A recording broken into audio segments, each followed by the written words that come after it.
Hello दोस्तों, आप सबका स्वागत है मेरे चैनल पे। आज मैं ड्रैगन बॉल हकाई का चैप्टर 25 कंटिन्यू करने जा रहा हूँ। दोस्तों, ओरिजिनल राइटर से जुड़े सारे लिंक्स मैंने डिस्क्रिप्शन में दे दिए हैं, तो जाइए एंड उन्हें अपना पूरा सपोर्ट दिखाइए। दोस्तों, आज का हकाई का पार्ट बहुत ही ज़्यादा इंपॉर्टेंट है। एंड अगर आपको ड्रैगन बॉल हकाई सुनना पसंद है तो आप प्लीज़ मेरे चैनल को सब्सक्राइब भी कर देना। तो चलिए ज़्यादा देर ना करते हुए वीडियो को स्टार्ट करते हैं। लास्ट बहुत से चैप्टर से हम गोकू एंड ओडोसू की फ़ाइट को देख रहे होते हैं, पर आज इस फाइट का एंड होगा। एंड चैप्टर के एंड में आपको पता चलेगा कि आखिर इस फाइट का विनर कौन है। मांगा के शुरुआती पेजेस में हम गोकू को देखते हैं। हम देखते हैं कि गोकू एनर्जी ऑफ डिस्ट्रक्शन से पूरी तरीके से घिरा हुआ होता है, जिसके वजह से गोकू की आंखें ब्लैक होती है। एंड हम देखते हैं कि गोकू अपने हाथ में एक अटैक बना लेता है एंड एक पंच मारने वाला होता है ओडोसू को। एंड गोकू के इस पंच के चारों ओर भी एनर्जी ऑफ डिस्ट्रक्शन होता है, यानी कि अगर ये पंच ओडोसू को लग गया तो शायद ओडोसू के जिस जगह पर ये पंच लगेगा उस जगह का एक्सिस्टेंस ख़त्म हो जाएगा। तभी हम देखते हैं कि एकदम से गोकू के साथ कुछ होता है एंड गोकू पूरी तरीके से हैरान रह जाता है। एंड गोकू बोलता है कि आखिर कैसे। एंड हमें पता चलता है कि गोकू के आर पार एक नोकीली चीज़ चली गई रहती है। एंड गोकू के पेट के आर पार एक बहुत बड़ा गड्ढा बन गया रहता है, जिसके वजह से गोकू के शरीर से काफ़ी ज़्यादा खून निकल रहा होता है। एंड आखिर ये पत्थर का टुकड़ा आया कहाँ से अचानक से, इसका पता हमें नेक्स्ट पेजेस में चलता है। इसके नेक्स्ट पेजेस में हम ओडोसू को देखते हैं। हम देखते हैं कि ओडोसू का शोल्डर पूरी तरीके से फट गया रहता है। ओडोसू के शोल्डर के चारों ओर क्रैक्स पड़ गए होते हैं। एंड ओडोसू गोकू से बोलता है कि गॉड ऑफ डिस्ट्रक्शन, फाइट के दौरान मैं पत्थरों के बीच में आ रहा था। आखिर मैं क्यों आ रहा था? क्या इसके बारे में तुम जानते हो? ऑफ कोर्स तुम नहीं जानते होगे। तभी हम देखते हैं कि एकदम से ओडोसू को दर्द होने लग जाता है उसके शोल्डर पे, जिसके वजह से वो अपने शोल्डर को घुमाने लग जाता है एंड अपने शोल्डर को ठीक कर रहा होता है। एंड ठीक करते करते ओडोसू गॉड ऑफ डिस्ट्रक्शन गोकू से बोलता है कि तुम फाइट करने में एंड मुझे हराने में इतने ज़्यादा बिजी थे कि तुमने अपने आसपास की चीज़ों पर ध्यान ही नहीं दिया गॉड ऑफ डिस्ट्रक्शन। और बस ये मोमेंट काफ़ी था मेरे लिए, और मैंने अपने मैजिक का इस्तेमाल करके तुम्हें मैनिपुलेट कर दिया। इतने में हम देखते हैं कि ओडोसू अपने हाथ में एक अटैक बनाने लग जाता है। एंड ओडोसू बोलता है कि गॉड ऑफ डिस्ट्रक्शन, यहाँ पर इतने ज़्यादा स्टोन्स के ब्लॉक्स पड़े हुए थे एंड इन्हीं ब्लॉक्स का इस्तेमाल मैंने लड़ाई में कर दिया। एंड यही पत्थर के ब्लॉक्स मेरे जीतने का अपॉर्चुनिटी बन गए। और फिर क्या था, मुझे बस राइट टाइम का इंतज़ार करना था। एंड वहीं पर तुम अटैक पे अटैक किए जा रहे थे मेरे ऊपर। तुम्हें ये लग रहा था कि मेरा आर्म तो ख़राब हो चुका है, इसके लिए मैं अपने आप को डिफेंड नहीं कर सकता। एंड इसी अटैक करने के चक्कर में तुमने अपना डिफेंस खुला ही छोड़ दिया। और बस वही मोमेंट मुझे चाहिए था। उसी मोमेंट का तो मैं इंतज़ार कर रहा था, और उसी मोमेंट मैंने उस पत्थर के ब्लॉक को तुम्हारे शरीर के अंदर घुसा दिया। एंड वही ताबूत में आखिरी कील था। अब मैं इस बैटल को हमेशा के लिए ख़त्म करने जा रहा हूँ, गॉड ऑफ डिस्ट्रक्शन या फिर डिस्ट्रक्शन बीस्ट। तभी हम देखते हैं कि ओडोसू एकदम से एक पंच मारने वाला होता है गोकू को। एंड इस अटैक का नाम होता है इंसिनरेशन फिस्ट। एंड अनफॉर्चुनेटली हम देखते हैं कि गोकू को ये अटैक जाकर लग भी जाता है एंड गोकू अपने आप को बचा नहीं पाता इस अटैक से।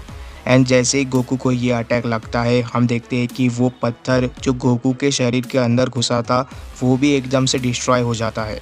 एंड गोकू के पेट पे जो छेद बना था, अब वो छेद और भी ज़्यादा बड़ा हो गया रहता है। एंड अब गोकू के शरीर से और भी ज़्यादा खून निकल रहा होता है। एंड आप इन पेजेस को देखकर पता लगा सकते हो कि आखिर ये पंच कितना ज़्यादा पावरफुल है। हम देखते हैं कि जैसे ये पंच गोकू के पेट के आर पार होता है, वैसे ही सभी के सभी गॉड्स डर जाते हैं। एंड सभी के सभी गॉड्स को पता चल गया रहता है कि आखिर गोकू के साथ क्या हो गया। एंड शायद सभी गॉड्स को ये भी पता चल गया रहता है कि गोकू ये बैटल हार चुका है। इसके नेक्स्ट पेज में हम देखते हैं कि जैसे ये अटैक गोकू को लगता है, वैसे ही गोकू अपने बेस फॉर्म में आ गया रहता है। हम देखते हैं कि गोकू के बाल वापस से ब्लैक हो जाते हैं। एंड ओडोसू गोकू से बोलता है कि एक टाइम ऐसा भी था जब तुमने मुझे मुश्किल में डाल दिया था, और अगर तुम लड़ाई के दौरान थोड़ा नज़र रखते अपने सराउंडिंग के ऊपर एंड अटेंशन थोड़ा ज़्यादा दिए होते तो शायद इस फाइट का रिज़ल्ट कुछ और होता। पर बदकिस्मती से तुम्हारा डिस्ट्रक्शन ही तुम्हारी हार का वजह बना। तुम अपने एनर्जी ऑफ डिस्ट्रक्शन में अंधे हो चुके थे, जो तुम्हारा डाउनफॉल का कारण बना। एंड वही डिस्ट्रक्शन का प्यास तुम्हारे खुद के डिस्ट्रक्शन का वजह बना। इसके बाद हम देखते हैं कि ओडोसू अपना हाथ निकाल देता है गोकू की बॉडी से। एंड जैसे ही ओडोसू अपना हाथ गोकू की बॉडी से निकालता है, हम देखते हैं कि गोकू के बॉडी के अंदर आखिर कितना बड़ा छेद बन गया रहता है। हम देखते हैं कि ये पंच इतना ज़्यादा पावरफुल होता है कि गोकू अभी भी स्पेस में तैर रहा होता है एंड अभी भी स्पेस में पीछे की तरफ खिसका जा रहा होता है। एंड हम देखते हैं कि गोकू की आंखें भी वापस से नॉर्मल हो जाती है, यानी कि गोकू अपने डिस्ट्रक्शन मोड से वापस नॉर्मल मोड में आ चुका है। एंड इस चीज़ को देखकर ओडुसु भी हंस रहा होता है एंड ओडुसु बोलता है कि तुम्हारे सेंसेस वापस आ चुके हैं गॉड ऑफ डिस्ट्रक्शन। एंड इसके बाद गोकू अपने आप से ही बोल रहा होता है कि आखिर मैं मॉर्टल की तरह क्यों लड़ा, मैं गॉड की तरह भी लड़ा और मैं दोनों फॉर्म्स का इस्तेमाल करके भी लड़ाई किया, पर फिर भी मैं उसे नहीं हरा पाया। आखिर ऐसा क्यों हुआ मेरे साथ। तभी हम देखते हैं कि ओडुसु इस बात का जवाब देता है एंड ओडुसु बोलता है कि इस बात को मैंने तुम्हें पहले ही बता दिया था गॉड ऑफ डिस्ट्रक्शन। क्या तुम्हें मेरी कही गई वो बात याद नहीं है? तुम अपने डिस्ट्रक्शन के पावर को यूज़ करने से डरते हो और तुम उसका इस्तेमाल जल्दी से करते भी नहीं हो, जिसके वजह से तुम्हारे अंदर एक इंटरनल कॉन्फ्लिक्ट पैदा हो जाता है तुम्हारे खुद के पावर के बीच एंड तुम्हारे डिस्ट्रक्शन के पावर के बीच। और इस तरीके से तुम कभी भी अपने फुल पावर तक नहीं पहुंच सकते और अपने पूरे पोटेंशियल को नहीं दिखा सकते। तुम्हारा खुद का पावर ऑफ डिस्ट्रक्शन ही तुम्हारा सबसे बड़ा दुश्मन है। अपने खुद के पावर ऑफ डिस्ट्रक्शन के साथ मिलकर लड़ने के बजाय तुम अलग तरीके से लड़ते हो, जिसके वजह से तुम में और तुम्हारे डिस्ट्रक्शन के पावर में कोई तालमेल नहीं है। तुम और तुम्हारा डिस्ट्रक्शन का पावर एक होकर काम नहीं करता। और अब जब तुम अपने कंट्रोल में आ चुके हो, तुमने अभी भी अपने एनर्जी ऑफ डिस्ट्रक्शन के पावर को स्टोर करके रखा हुआ है और पूरे फाइट के दौरान ही तुम एक सेपरेट तरीके से लड़ रहे थे। तुम गॉड ऑफ डिस्ट्रक्शन के पावर और अपने खुद के पावर के बीच काफ़ी ज़्यादा कंफ्यूज्ड हो और तुम्हारी खुद की पावर और तुम्हारी डिस्ट्रक्शन की पावर एक दूसरे को डोमिनेट करने की कोशिश कर रही थी और तुम्हारे अंदर एक इंटरनल कॉन्फ्लिक्ट चल रहा था पूरे फाइट के दौरान। आखिर तुम किस तरीके के गॉड हो? आखिर एक गॉड कैसे इंटरनल कॉन्फ्लिक्ट से गुजर सकता है? एक गॉड होने के नाते उसे इतना तो मैनेज करना आना ही चाहिए। तभी हम देखते हैं कि ओडुसु एकदम से हंसता है एंड ओडुसु बोलता है कि इंटरनल कॉन्फ्लिक्ट को जीत जाओ। एंड इसके बाद हम देखते हैं कि ओडुसु के हाथ में अभी भी दर्द हो रहा होता है और ओडुसु एक अटैक करने वाला होता है गोकू के ऊपर, जिसके वजह से ओडुसु अपने हाथ में एक अटैक कॉन्सेंट्रेट करने लग जाता है। एंड वैसे अगर मैं तुम्हें सच कहूँ तो इस तरीके की चीज़ों से मैं भी गुजर चुका हूँ, पर हाँ, तुम में और मुझ में फ़र्क है। पता है गॉड ऑफ डिस्ट्रक्शन, तुम में और मुझ में सबसे बड़ा फ़र्क क्या है? तुम्हारा कॉन्फ्लिक्ट तुम्हारे खुद के साथ है एंड उसके साथ है जो तुम्हारे अंदर बसता है एंड जो तुम्हारे अंदर स्टोर है। पर वहीं पर अगर मेरी बात कहूँ तो मेरा कॉन्फ्लिक्ट मेरे होस्ट के साथ है, जिसके बॉडी के ऊपर मैंने कब्जा कर रखा है। ये सुनकर गोकू थोड़ा सा हैरान रह जाता है एंड गोकू बोलता है कि क्या, आखिर तुम किस बारे में बात कर रहे हो? एंड ओडुसु बोलता है कि जब से मैंने उस शख्स का बॉडी लिया है जिसका नाम है एंजेन, तब से लेके अब तक मैं इस बॉडी के फुल पोटेंशियल को एक्टिवेट नहीं कर पाया हूँ एंड इस बॉडी के फुल पोटेंशियल को यूज़ नहीं कर पाया हूँ। अभी तुम जो पावर लेवल मेरा देख रहे हो ये लिमिटेड पावर लेवल है। वो अलग बात है कि मैंने इस बॉडी के एक ट्रांसफॉर्मेशन को ज़रूर अचीव कर लिया है एंड उस ट्रांसफॉर्मेशन से निकलने वाली पावर को ज़रूर अनलीश कर लिया है और साथ ही में मैंने इस बॉडी के काफ़ी ज़्यादा पावर को अनलीश कर ज़रूर लिया है, पर फिर भी मैं ये तुम्हें दावे के साथ कह सकता हूँ कि वो पावर इस पावर के सामने कुछ भी नहीं है जिसे मैंने अनलॉक नहीं किया है। तो मैं अगर तुम्हें सच बताऊँ तो मेरा अभी काफ़ी ज़्यादा काम बाकी है इस बॉडी के साथ और शायद मुझे अब थोड़ा और ज़्यादा टाइम लगेगा इस बॉडी के पावर को अडेप्ट करने के लिए पूरी तरीके से। तभी हम देखते हैं कि गोकू बोलता है कि आखिर तुम कहना क्या चाहते हो? क्या तुम ये कहना चाहते हो? एंड ओडुसु बोलता है कि हाँ, बिल्कुल तुमने सही सोचा। गॉड ऑफ डिस्ट्रक्शन फाइट के दौरान जितना भी मैक्सिमम पावर मैंने यूज़ किया वो इस बॉडी के ओरिजिनल पावर का एक छोटा सा हिस्सा है। यानी कि ओडुसु बोलना चाहता है कि अभी भी वो और भी ज़्यादा पावरफुल बन सकता है क्योंकि उसने अभी तक पूरी तरीके से एंजेन के बॉडी के पावर्स को अडेप्ट नहीं किया है एंड उसका पूरे पोटेंशियल को रिलीज़ नहीं किया है। एंड गोकू बोलता है कि नहीं, ये नहीं हो सकता। तभी ओडुसु बोलता है कि इस यूनिवर्स में आने के मेरे सारे मकसद पूरे हो चुके हैं और मैंने चैमेलियन प्लेनेट से हिरुके ककून को भी वापस से रिट्रीव कर लिया है।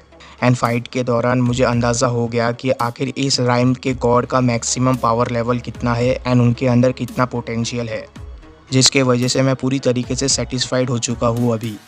एंड गोकू बोलता है कि अंदाज़ा लगाया तुमने हमारे पावर का, आखिर तुम कहना क्या चाहते हो? तभी हम देखते हैं कि ओडुसु अपने हाथ में एक लाइटनिंग जैसा अटैक बना लेता है एंड ओडुसु बोलता है कि सभी गॉड्स में तुम सबसे यंग गॉड ऑफ डिस्ट्रक्शन हो और साथ ही में तुम्हारे अंदर ही सबसे ज़्यादा पोटेंशियल है सभी गॉड्स में से। तो तुम हमारे लिए एक अननोन वेरिएबल थे जिसके बारे में हमें कुछ भी पता नहीं था। ये हो सकता है कि करंट पावर लेवल के हिसाब से तुम सभी गॉड से सबसे ज़्यादा ताकतवर गॉड नहीं हो, पर तुम्हारा पावर लेवल मेजर करना मेरे लिए काफ़ी ज़्यादा ज़रूरी था ताकि हम ये अंदाज़ा लगा सकें कि फ्यूचर में तुम हमारे लिए कोई ख़तरा बन सकते हो या नहीं। इतने में हम देखते हैं कि ओडुसु एक अटैक शूट करने वाला होता है गोकू के ऊपर एंड ओडुसु बोलता है कि पर मुझे फ़ाइट के दौरान पता चल गया कि तुम्हारे अंदर प्रॉब्लम क्या है। तुम्हारा मॉर्टल मेंटालिटी ही तुम्हारे ताकत का लिमिटेशन है एंड वही तुम्हारी सबसे बड़ी कमज़ोरी है। और इससे मुझे पता चल गया कि तुम हमारे फ्यूचर के लिए कोई ख़तरा नहीं हो। और अभी तुम इतने ज़्यादा इंजर्ड हो चुके हो कि अगर मैं इस पॉइंट पे फ़ाइट को छोड़कर भी चला जाता हूँ तो भी तुम मरने ही वाले हो। तो क्यों ना तुम्हारी मौत अगर आनी ही है तो क्यों ना जल्दी आ जाए। ये अटैक जो तुम मेरे हाथ में देख रहे हो, ये अटैक काफ़ी होगा तुम्हें मारने के लिए। जिस हालत में तुम हो, इतना लो लेवल का अटैक भी तुम्हें पूरी तरीके से ख़त्म कर सकता है एंड तुम्हारे बॉडी को पूरी तरीके से मिटा सकता है।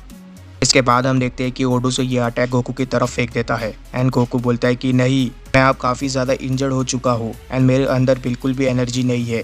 मेरे अंदर इतनी भी एनर्जी नहीं है कि मैं यहाँ से टेलीपोर्ट करके निकल जाऊँ। क्या ये मेरा अंत है? इतने में हम देखते हैं कि ओडुसु का अटैक काफ़ी ज़्यादा नज़दीक पहुँच जाता है गोकू के एंड गोकू को ऐसा लग रहा होता है कि वो अब मरने वाला है। तभी हम देखते हैं कि ओडुसु के अटैक के बीच कोई आ जाता है एंड वो ओडुसु के अटैक को डिफ्लेक्ट कर देता है, जिससे कि गोकू की जान बच जाती है। इसके नेक्स्ट पेज में हम देखते हैं कि ओडुसु काफ़ी ज़्यादा हैरान लग रहा होता है एंड ओडुसु बोलता है कि एंजल, आखिर एंजल यहाँ पर क्या कर रही है? एंजल को तो यहाँ पर नहीं होना चाहिए था। एंड हम देखते हैं कि वहाँ पर वाडोस आगे रहती है एंड वाडोस ने आकर गोकू को बचा लिया होता है। वाडोस को यहाँ पर लाई होती है लिया एंड ओडुसु बोलता है कि तो तुम्हें यहाँ सुप्रीम काई लाई है। हम देखते हैं कि गोकू को काफ़ी ज़्यादा दर्द हो रहा होता है एंड लिया बोलती है कि बस अब थोड़ी देर की बात है, इसके बाद सब कुछ ठीक हो जाएगा। एंड ओडुसु बोलता है कि एंजल, आखिर तुम यहाँ पर क्या करने आई हो? और एंजल, अगर तुम्हें मेरे साथ फाइट करना है तो तुम्हें थोड़ा सा पावर का इस्तेमाल करना होगा एंड तुम थोड़े से पावर का इस्तेमाल करे बिना मेरे सामने नहीं टिक सकती। एंड शायद तुम्हें और मुझे पता है कि एंजल्स जब अपने पूरे पावर का इस्तेमाल करके लड़ते हैं तब उनके साथ क्या होता है। एंड वाडोस बोलती है कि तुमने जो बोला वो बिल्कुल सही है, पर मुझे ऐसा लगता है कि लॉर्ड गोकू ने तुम्हें काफ़ी ज़्यादा चोट पहुँचाया है एंड तुम्हारी काफ़ी ज़्यादा एनर्जी ख़त्म कर दी है। और अभी जिस तरीके की तुम्हारी हालत है तो मुझे अपने पावर का भी इस्तेमाल नहीं करना पड़ेगा तुम्हें हराने के लिए। ये सुनकर हम देखते हैं कि ओडुसु एकदम से डर जाता है एंड वाडोस इसके बाद बोलती है कि नहीं, मैं मजाक कर रही थी तुम्हारे साथ, तुम्हें चिंता करने की कोई ज़रूरत नहीं है, मैं रिस्क नहीं लेना चाहती। एंड लिया के मुंह से कोई भी शब्द का इस्तेमाल करके हम कहाँ पर भी जा सकते हैं और लिया मेरे प्रोटेक्टिव शील्ड के अंदर है, जिसके वजह से वो हमेशा ही प्रोटेक्टेड रहेगी और तुम लिया को ऐसा करने से रोक भी नहीं सकते। इसका मतलब अगर मैं दूसरे शब्दों में कहूँ तो पार्टी ख़त्म हो चुकी है ओडुसु। तभी हम देखते हैं कि ओडुसु एकदम से हंसने लग जाता है एंड ओडुसु बोलता है कि बहुत अच्छे। ओडुसु बोलता है कि इसी तरीके के चालाकी का मैं उम्मीद करता हूँ एंजल से। ठीक है, मैं गोकू को नहीं मारूंगा और मैं गोकू की जान नहीं लूँगा और मुझे इसकी ज़रूरत भी नहीं है। इन द एंड इससे कोई मैटर नहीं करता कि मैं गोकू को मारूँ या ना मारूँ, क्योंकि हमारे फ्यूचर के लिए वो कोई ख़तरा भी नहीं है एंड ना ही वो हमारे प्लान्स को चेंज कर सकता है। इनफैक्ट गोकू को ज़िंदा रखना हमारे लिए ही एक एडवांटेज होगा। अभी लिया बोलती है कि क्या एडवांटेज? आखिर तुम क्या कहना चाहते हो? आखिर तुम लॉर्ड गोकू को क्यों ज़िंदा रखना चाहते हो? ओडुसु बोलता है कि ये खबर फैला दो तभी गॉड्स एंड मॉर्टल्स तक। 6 महीने के अंदर एक बहुत बड़ा अटैक होने वाला है और एक मल्टी यूनिवर्सल असॉल्ट होने वाला है सभी 12 के 12 यूनिवर्सेस में, इस पूरे ज़ेनो राइम के। और इस वॉर के लिए सभी लोग तैयार रहना, क्योंकि ओडुसु एक डिफरेंट राइम का है एंड हमारा यूनिवर्स ज़ेनो का एक डिफरेंट राइम है। तो राइम वर्सेस राइम की लड़ाई यहाँ पर देखने मिलेगी। काकुमे में यूनिवर्सेस वर्सेस यूनिवर्सेस की लड़ाई और अल्ट्रा वेजिटो में grand priest versus ultra Vegito की लड़ाई। एंड लिया बोलती है कि आखिर तुम ये सब हमें क्यों बता रहे हो एंड आखिर तुम्हारा प्लान क्या है? एंड ओडुसु बोलता है कि बहुत ही जल्द तुम लोगों को पता चल जाएगा। अब मेरे पास ज़्यादा कुछ रह नहीं गया है इस प्लेस में कुछ करने के लिए, तो गुड बाय। तभी हम देखते हैं कि गोकू एकदम से चिल्लाता है एंड गोकू बोलता है कि ओडुसु। एंड ओडुसु का ध्यान भी गोकू की तरफ जाता है एंड गोकू ओडुसु से बोलता है कि मैं प्रॉमिस करता हूँ मैं तुम्हें डिफीट करके रहूँगा। एंड ओडुसु बोलता है कि वो हम देखेंगे। तभी हम देखते हैं कि ओडुसु एकदम से वहाँ से चला जाता है एंड इसी के साथ ये चैप्टर खत्म हो जाता है। इसके नेक्स्ट चैप्टर में हमें पता चलेगा कि आखिर इससे आगे हुआ क्या। तब तक के लिए चैनल को सब्सक्राइब कर देना, वीडियो को लाइक कर देना। Goodbye, take care, thank you.